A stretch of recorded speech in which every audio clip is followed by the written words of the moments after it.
قال رسول الله صلى الله عليه وسلم: بلغوا عني ولو آية. نحمد ونصلي على رسوله الكريم. اعوذ باللہ من الشیطان الرجیم، بسم اللہ الرحمن الرحیم۔ قال النبی صلی اللہ علیہ وسلم: وبينهما مشتبهات لا يعلمهن كثير من الناس فمن اتقى الشبهات استبرأ لدينه وعرضه ومن وقع في الشبهات وقع في الحرام۔ رسول اللہ صلی اللہ تعالی علیہ وسلم نے ارشاد فرمایا کہ حلال و حرام کے درمیان کچھ مشتبہات ہیں جنہیں اکثر لوگ نہیں جانتے۔ پس جو شخص شبہ میں ڈالنے والی چیز سے بچا، اپنے آپ کو محفوظ رکھا، اس نے اپنی دین اور عزت کو محفوظ کر لیا، اور جو شبہ ڈالنے والی چیزوں میں پڑ گیا تو وہ حرام میں پڑ گیا۔ اس حدیث میں متشابہات کے متعلق فرمایا گیا ہے: حلال و حرام کے درمیان کچھ مشتبہات ہیں جنہیں اکثر لوگ نہیں جانتے، اور اس وجہ سے ان کے حلال یا حرام ہونے میں اشتباہ ہو جاتا ہے۔ اس قسم کی چیزوں کو فقہائے کرام مکروہات بھی کہتے ہیں، اور فقہائے کرام نے قرآن حدیث میں غور و فکر کر کے احکام کی ان اقسام میں سے ہر ایک قسم کے لیے ایک مخصوص نام رکھ دیا، تاکہ امت کے لیے ان کی پہچان میں اور ان پر عمل کرنے میں کوئی مشکل پیش نہ آئے، اور ان کو سمجھنے سمجھانے میں بھی سہولت و آسانی ہو۔ چنانچہ فرض، واجب، سنت، مستحب وغیرہ یہ اصطلاحات فقہائے کرام نے قرآن و حدیث میں غور کر کے بیان کی،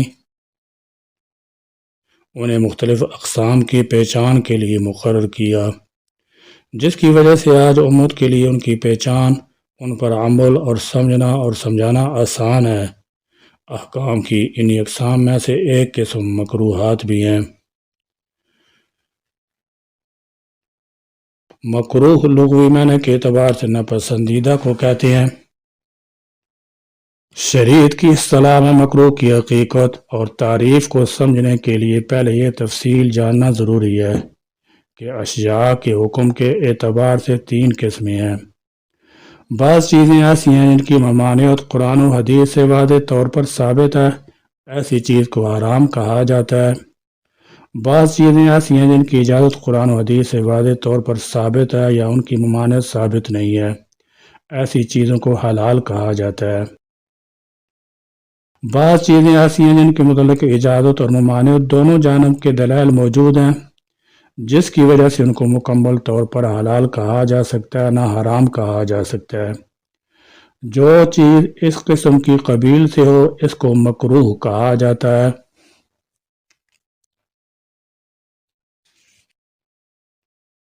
مکروہ کے ساتھ بسا اوقات تنزیہی اور تعلیمی کے الفاظ بھی استعمال ہوتے ہیں، اس بنا پر ان کی مختصر وضاحت بھی ضروری ہے۔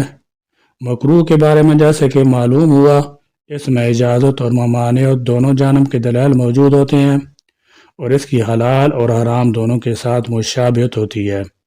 اس لیے مکروہ کی اس اعتبار سے دو قسمیں ہیں: مکروہ تنزیہی اور مکروہ تحریمی۔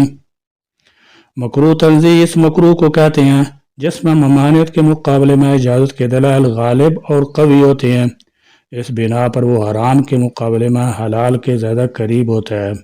مکروہ تحریمی اس مکروہ کو کہتے ہیں جو اس کے برعکس ہوتا ہے، یعنی اس میں ممانعت کے دلائل غالب اور قوی ہوتے ہیں، اس وجہ سے وہ حرام کے زیادہ قریب ہوتا ہے۔ مکروہ تنزیہ کا حکم یہ ہے کہ اس سے اپنے آپ کو بچانا بہتر اور باعث اجر و ثواب ہے، لیکن اگر اس کا ارتکاب ہو جائے تو گناہ نہیں ہوتا۔ اور مکروہ تحریمی کا حکم یہ ہے کہ اس سے اپنے آپ کو بچانا ضروری اور لازمی ہے، اور اس کا مرتکب گناہ کا مستحق ہوتا ہے۔ غرض یہ کہ شریعت کے احکام کے درجے اور مرتبے کے لحاظ سے مختلف قسمیں ہیں۔ مکروہ بھی ان اقسام میں سے ایک اہم قسم ہے۔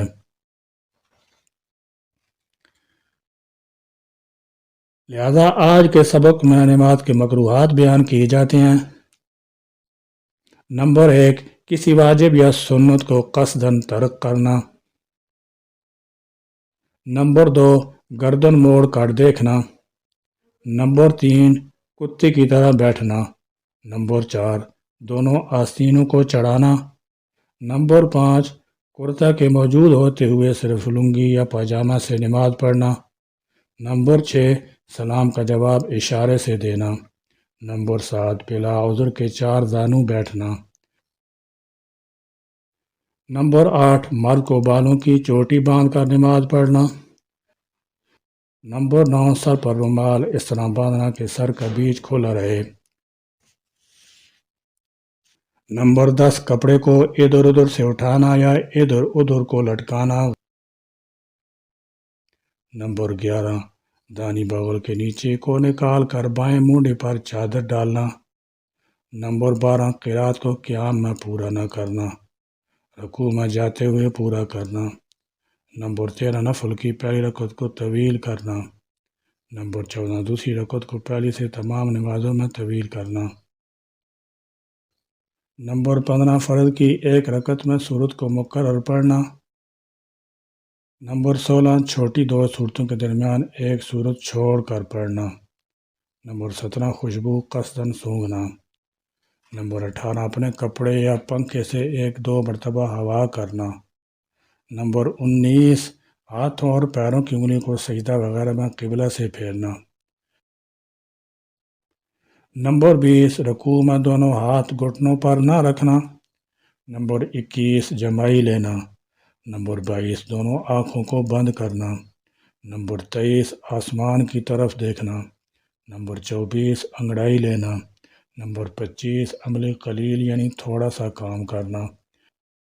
نمبر 26، جوں کو پکڑنا اور مارنا، مگر جب پریشان کرے تو مکروہ نہیں۔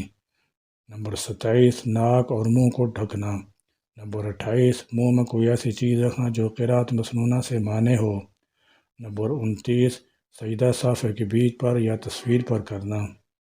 نمبر 30، بلا عذر صرف پیشانی پر سجدہ کرنا۔ اللہ تعالیٰ جل شانہ ہمیں دین و شریعت کے تمام احکامات کو سمجھنے اور ان کے مطابق زندگی گزارنے کی توفیق عطا فرمائے، اور نماز میں مکروہات سے بچنے کی توفیق عطا فرمائے، اور نماز صحیح ادا کرنے کی توفیق عطا فرمائے۔ ربنا تقبل منا انک انت السمیع العلیم وتب علینا انک انت التواب الرحیم، وآخر دعوانا ان الحمد للہ رب العالمین۔